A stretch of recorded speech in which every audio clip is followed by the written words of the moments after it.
गिबि गिबियावनो नोंथांमोननि मिडिया पर्टेल बा प्रेसाव साखार मोननायनि थाखाय नोंथांमोनखौ धन्यबाद होयो। दा जों बेवहाय दिनै बे पर्बतझारा ओनसोल बियो एक्सुअलि आं बुंगोन पर्बतझारा ओनसोला हिस्टरिकेलि रिच प्लेस एन्ड ब्लेस। बियो गोदो गोदायनिफ्रायनो पर्बतझारा ओनसोला नामखरा आरो दिनै जों बेवहाय गिदिर थांखि लानानै जोङो नुजाफैदों।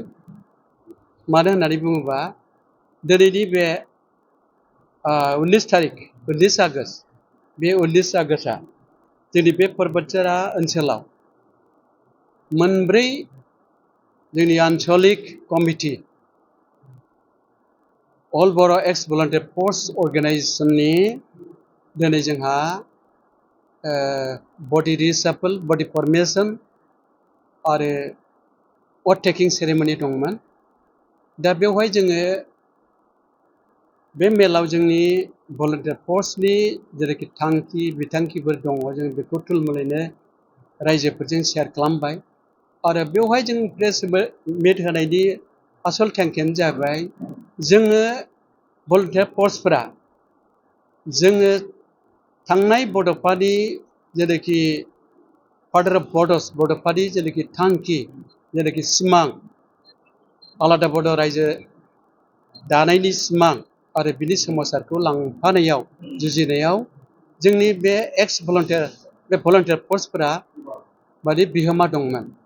मानो होननानै बुङोबा जों साफा साफा सैनिक साफा आर्मि हिसाबै जों बेयाव सोमावसारनायाव बाहागो लादोंमोन आरो खिन्थु जोंनि बाहागो लानाया खुनु भायलेन्स नङामोन, सिलाय बारुदजों नङा। जोङो उइलिंलि जातिनि खाथिराव फर द सेक अफ द बर' कमिउनिटि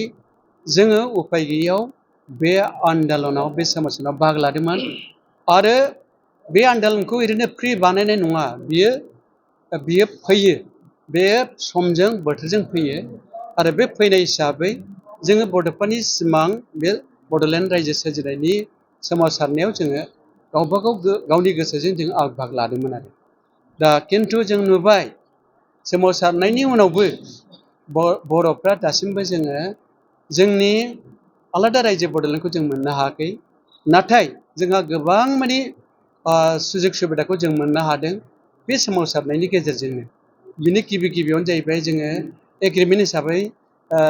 आसाम सरकारजों जों मोनबाय BSc प्रथम, BScनि उनाव फैबाय BTCनि उनाव फैबाय BTR। बे मोनथाम सुक्ति खालामसेयावबो जों जे रोखोमनि आसा जोंनि सिमां दंमोन बियो खिन्थु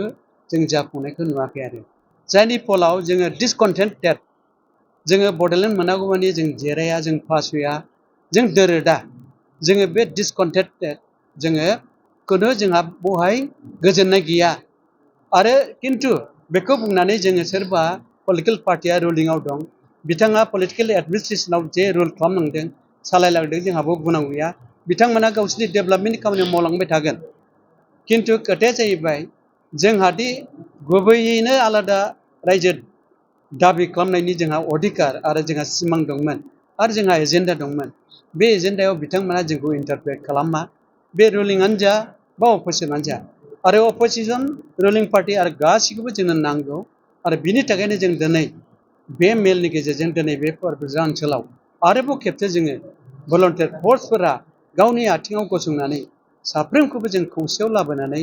आरो गिदिर जों खामानि मावलांनानै जोंनि थांखिखौ जोङो सुफुंनो थाखाय जेनाखि जोंनि कमिटमेन्ट जोंनि प्रमिस बे प्रमिसआव जोङो सहैनो हायो नामा। बिनि थाखाय जोङो खुनु पलिटिकेल पार्टि बा खुनु मोनसे दलखौ जों गाज्रि होना बुङा, सोंखारिया, मुंसुआ। खिन्थु जोंनो बयनिबो सहायखौ नांगौ। आरो बे सहायखौ मोनोबा जोंनि स्पिरिटआ जोंनि इन्सपिरेसना जोंना रासिन जागोन आरो रायजो राजाफ्रा जोंनि बुंनाय मथे खामानि मावगोन। अब्ला जों खौसेबा जोङो खौसेनि बोलोखौ लानानै जोंनि माखासे आयेनफोर दा जेनेबा जोंना BTCनि खुंथाइ दा जेनेबा 6 सिडिउल खुंथाइ बे गावनो एडमिनिस्ट्रेटिभ सेटआप काउन्सिल गावनो लेजिस्लेसन बानायनानै एलेकानि डेभेलपमेन्टखौ खालामनो हायो। बे जोंनि थाखाय प्लास पइन्ट। दा बेवहाय जोंहा बुंनांगौ खोथा गैया, बादा होनांगौ खोथा गैया। बरंस बिथाङा जोंखौ जुदि गावनि साननाय सान्थौनिफ्राय जोंनि बै फुराना भलन्टियार फर्सफोरनि जे सिमां बे सिमांखौ लानानै खामानि मावनायफोरा जाहाथे बिथांमोना आवगायनो हाथों बेखौ साननानै जुदि सहाय खालामा बे सहाया जोंनि थाखाय बिराद गिदिर सहाय बिराद गिदिर हेल्प बिराद गिदिर एसिस्टेन्ट जागोन बेखौ जों खावलायो आरो अपोजिसन दलफ्रा साननो हागौ गोदान पार्टि दानानै बिसोर माबा खालामनो नागिरदों गावसोरनि सार्थखौ फुलफिल खालामनो खिन्थु बाथ्राया बे नङा अपोजिसन दलाव थानानैबाबो बिथांमोना गावसोरनि खामानिखौ मावदों बियो माहारिनो मावगोन बर'नि थाखायनो मावगोन बर'नि आलादा रायजोनि थाखाय मावगोन बेखौ जों लुबैदों खिन्थु जोंनि सायाव खुनु धरननि सन्देह थाया आरो जोंबो थाया आरो बिनि बादैबो रायजो राजाखौ जों खावलायदों जोंनि भलन्टियार फर्सनि दानि बर्थमान जेनाखि सिमां दानि बर्थमान जोंनि जेनाखि थांखि जोंनि जेनाखि एजेन्डा बे एजेन्डायाव खुनु गोनो गोथो जानायनि बाथ्रा गैया जोङो थोंजोङैनो बर' माहारिनि बर'नि गांनाय उखैनाय बर'नि हा बर'नि जोंनि न'खर आरो बर'नि रैखाथि इयुन रैखाथि आरो जोंनि हा आरो दै आरो हाग्रा बेखौ रैखाथि होनो थाखाय जे बे आन्दलना जोंनि आरो प्लास बड'फानि जेनाखि सिमाङा आदरवा जादों बे जाफुङाखै बेखौ जाफुंनो थाखाय बड'लेण्डखौ मोनफुंनो थाखाय जोङो बड'फानि सिमांखौबो मोगथाङाव लाबोनो थाखाय जोङो भलन्टियार फर्सआ गोदानै राफोदै आबुङै नन माने भायलेन्स मेथडै डेम'क्रेटिक वे अफ प्रसेसजों जोङो गोदानै सोमावसारनायखौ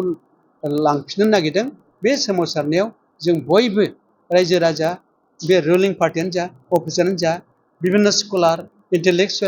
इन्टेलिजेन्सियाफ्रा जोंखौहाय सहाय खालामनांगौ आरो बर'फ्रा खौसे जानांगौ खौसे गैयाबा जोङो जिखि साना मानो जोङो हानाय नङा माने जोंनि लोरबाङा जाबाय खौसेथि दिनै खौसेथिखौ नुयैयाव गुबुन माहारिफ्रा जायफोर नन बनाफाइड ट्राइबेल जोंनि बर'नि बादै जायफोर माहारिफोर दं बिसोरो जोंखौ एडभान्टेज लागासिनो दं आरो बिसेसकरि आं बेजों मोनसे खोथाखौ बुंबावगोन जोङो दहायबो बुंदों हा दै आरो हाग्रा जोङो दिनै मानो माइन'रिटि जाखो we are reduce to minority मानो जाखो बिनि आसल खारना जाबाय जोंनि गिबियावनो दं हा protected belts and block and that has been circled by the 1886 Assam Land and Revenue Regulation Act बे आयना जोंहा रोखा दंखायो राफोदै दं बे हाया जोंनि बे न'खरा जोंनि बे बड'लेण्ड मोननायनि मोनसे जोंनि क्राइटेरिया खिन्थु जों नुदों जोंखौहाय हा थासेयावबो बे नटिफाइडबाबो गभर्नमेन्टनिफ्रायबो नटिफाइडबाबो ट्राइबेल बेल्ट्सफोरखौ बिसोरो माने मा होनो एमेन्डेड खालामनानै लेन्ड एलिनेसन होदों गुबुन हारिफोरनो लेन्ड एलिनेसन ट्रेन्सफार होदों आरो बे हा मोननाय लोगो लोगो गुबुन माहारिफ्रा फैयै फैयै फैयै बिसोरो दिनै मेजरिटि फर्म जाबाय आरो बिसोर जायगा लाफैबाय मेजरिटि बिसोरो बिसोरनि सानखोआ बारायबाय वेरेस जोङो माइन'रिटियाव थांबाय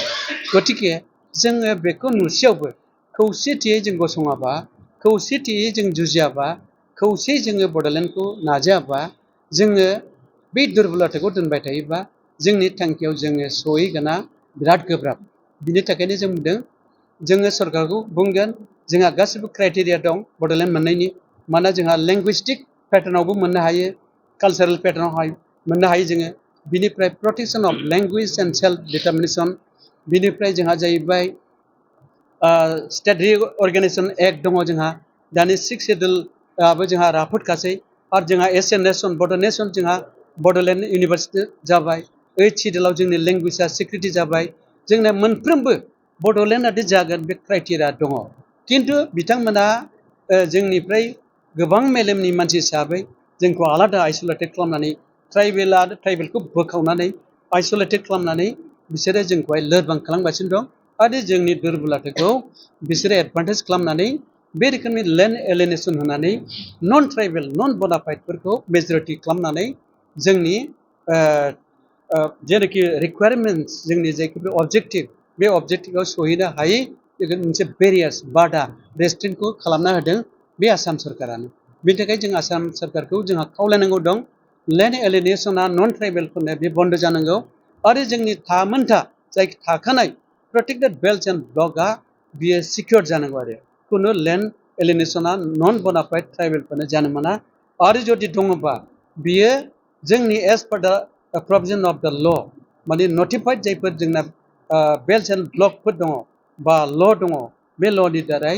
इफेक्सन जानायखौ जों खालाम मावाखै जों लुबैयो बेखिनि जोंनि दिनैनि प्रेस मिटआ आरो